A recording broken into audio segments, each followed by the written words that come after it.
Everyone, welcome back to our channel. In today's video, you are going to see how to delete Instagram draft.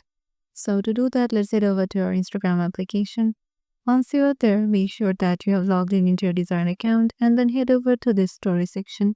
And here you will find the option of drafts. Just tap on drafts and here you will find your draft. So select them. So if you want to delete your draft, just select them and once they will be open, just go back and here you will find the option of once you go back, you will find this layout of delete draft, keep draft and cancel. So as we want to delete our draft, what we will do is just to tap on delete draft and this layout will arrive. It will say delete. Or if you change your mind, you can just cancel it from here. Just tap on delete. And if we go to our drafts again, as you can see, there is no draft over here.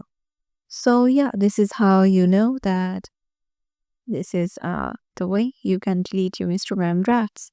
Hope this video will help you out and we'll see you in the next one.